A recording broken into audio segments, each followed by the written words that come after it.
జనసేన ఒక recognised political party. దానికి మీకు ధన్యవాదాలు. మీ విజయం అందించకపోతే ఎవరు వెళ్ళినా, ఢిల్లీ ఏ మూలకి వెళ్ళినా, ఏ బీహార్, ఉత్తరప్రదేశ్, పంజాబ్ ఏ మూలకి వెళ్ళినా 100% స్ట్రైక్ రేట్ అంటే మాకు అర్థం కావట్లేదు. మనం కొట్టింది 21 కానీ 21 ఇప్పుడు సెంచరీ కొడితే ఎవరైనా మాట్లాడాలి, మళ్ళీ 21 కొడితే మాట్లాడతారు. నాకు అర్థం కాదు. అంటే 21 వెనక 21 ఎంపీస్ కూడా ఉన్నాయి. అది దాని సొంత. అంటే ఈ రోజున ఒక కూటమిని నిలబెట్టాలి, రావాలని ఎంత తపన పడ్డాను. ఆ కూటమే ఈ రోజున ఎన్డీఏకి వెన్నుదన్నుగా ఉండిపోయింది. అది అర్థమైంది. నాకు తెలియలేదు. అది నేను చేసుకుంటే వెళ్ళిపోయాను. మన నేల బాగుండాలని స్వార్థంతో చేసుకెళ్ళిపోయాను. ఆ స్వార్థం అంటే మంచి స్వార్థం, అది నిస్వార్థంగా చేశాం. నాకు ఏం అవసరం లేదు. అదేం చేసింది, ఆ 21 ఎంత శక్తినిచ్చింది అంటే దేశం మొత్తం ఈ రోజున మన ఎంపీలు వెళ్తే 100% స్ట్రైకింగ్ రేట్ పార్టీ అంటారు. మన జనసేన కూడా ఉంటుంది 100% స్ట్రైకింగ్ రేట్ పార్టీ అంటారు. అంత ఉంది. సో నేను మంచి అడుగు వేసాం. మొదటి అడుగు చాలా బలంగా వేసాం.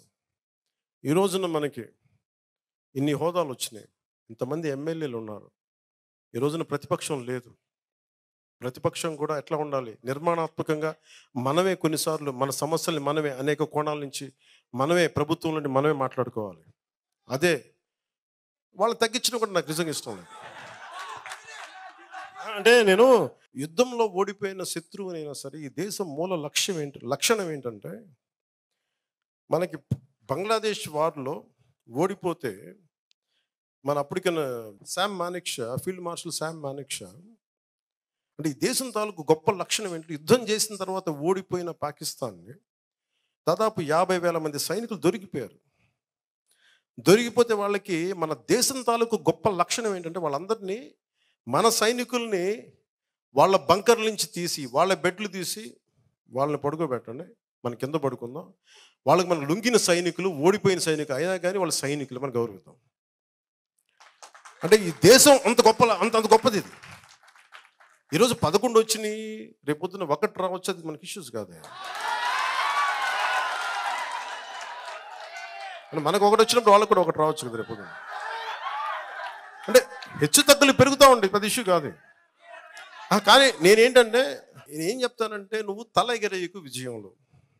మనం తల ఎగరేయద్దు, మనం తల ఎగరేయం.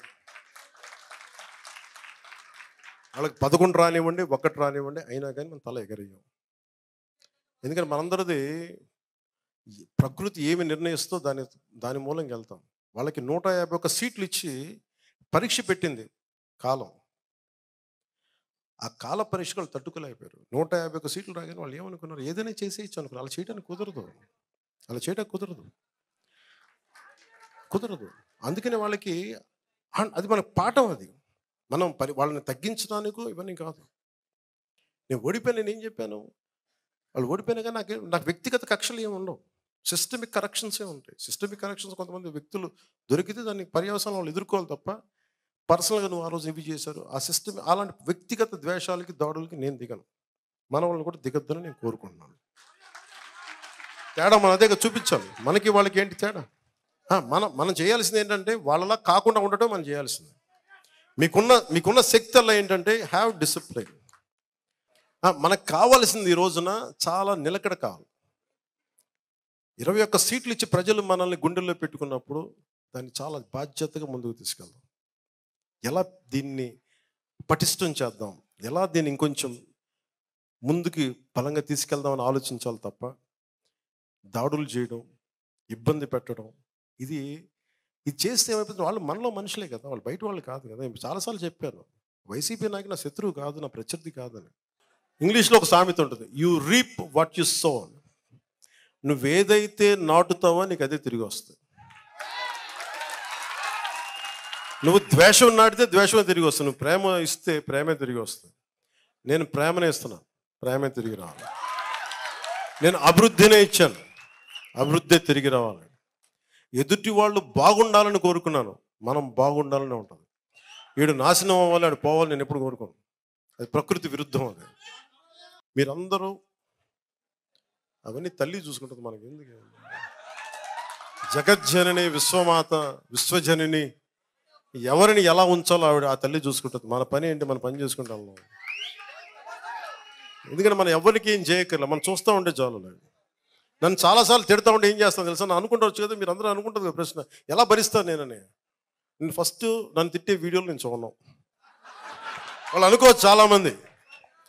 నాకు మొన్న చెప్తున్నారు, నిన్ను ఎలా తిట్టారంటే, అమ్మ చెప్పలేదు విషయం అంటే నేను చెప్తే నేను వేరేలా ఆలోచన. నేనేంటంటే బై డిఫాల్ట్ సెట్టింగ్ నేను చూడను, నేను విన్నాను.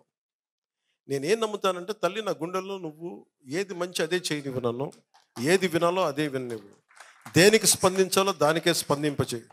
ఇంకా నన్ను ఎన్ని రకాలుగా నేను చూడను కూడా చూడను నా గురించి. సో అందుకే నన్ను ఎవరిని తిట్టినాగా నాకు అర్థం కాదు. అట్లాగా ఎవరిని తిట్టినట్టు ఉండదు.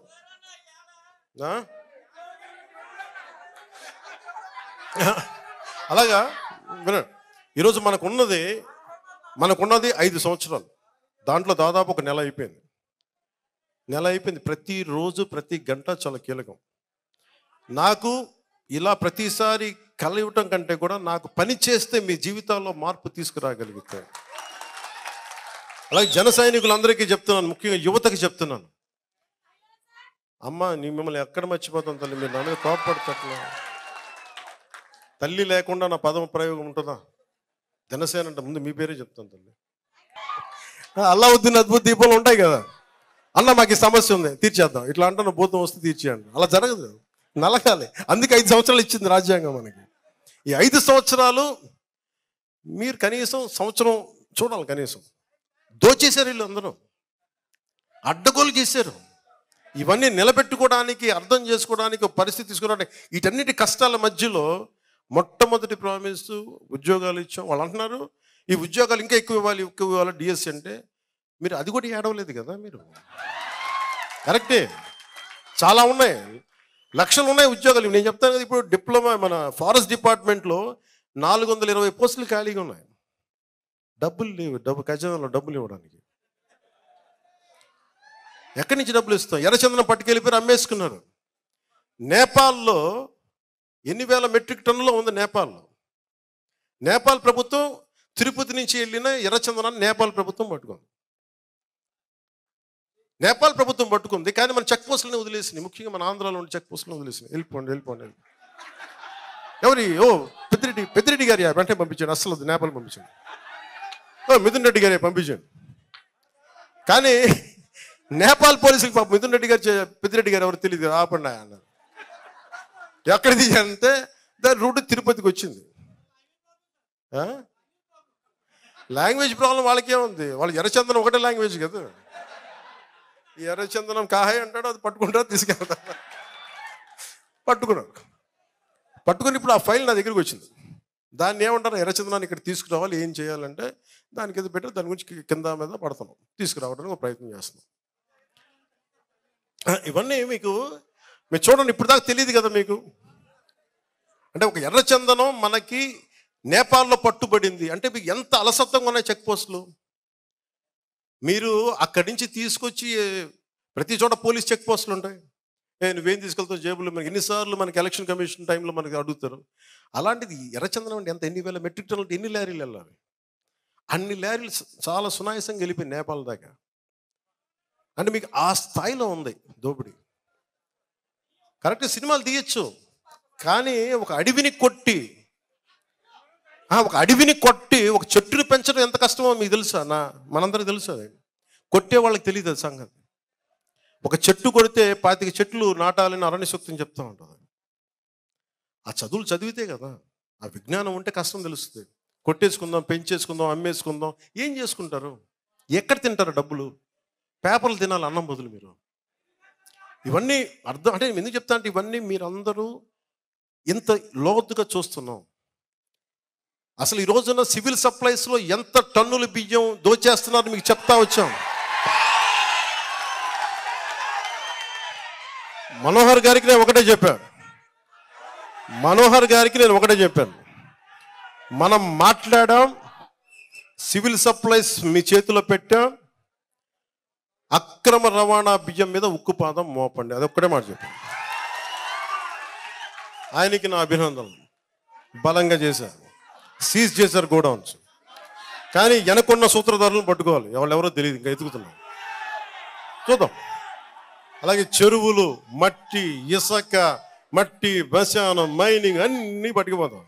ఇవన్నీ ఆపాలి. ఇదేంటంటే ఇది మేము ఒక్కళ్ళం చేసేది కాదు. ఒక తెలుగుదేశమో, జనసేనో, భారతీయ జనతా పార్టీ నాయకులు, గౌరవ ముఖ్యమంత్రి చంద్రబాబు గారు కాదు, మీరందరూ కలవాలి. దీంట్లో ఒక మార్పు రావాలి అంటే మీరందరూ కలిస్తే తప్ప మార్పు రాదు. అలాంటి మార్పుకి మన పిఠాపురంలో శ్రీకారం చుట్టాం. ఆ మార్పు ఒక రోజున ప్రపంచం ఇటువైపు చూస్తుంది. ప్రపంచ దేశాలు పిఠాపురం వైపు చూస్తాయి. ఆ తల్లి శ్రీపాద శ్రీవల్లభుడు సాక్షిగా చెప్తున్నాను. దానికి నేను ఒక సైనికుడిలా పనిచేస్తాను తెలియజేసుకుంటూ, మీ అందరూ భాగస్వామ్యంగా కావాలని కోరుకుంటూ, జనసేన నాయకులకి ప్రతి ఒక్కరికి పేరు పేరున ధన్యవాదాలు తెలుపుకుంటూ, ల్యాండ్ టైటిలింగ్ యాక్ట్ ఆ రోజు మీరు అడిగారు కదా, మీరే కదా ఆ రోజు మొత్తం నా ల్యాండ్ టైటిలింగ్ యాక్ట్ మీ బాధ భరించలేక దాన్ని చేసేవాడు. పాపం మీరు ఎంత తిరిగారు, రోడ్డు మీద పట్టుకొని నా భూమి తీసేశారంటే అది మారుస్తామని తెలియ మీకు అందరికీ ప్రత్యేకించి పేరు పేరున ధన్యవాదాలు తెలుపుకుంటూ సెలవు తీసుకున్నాను. జై జనసేన, జై హింద్.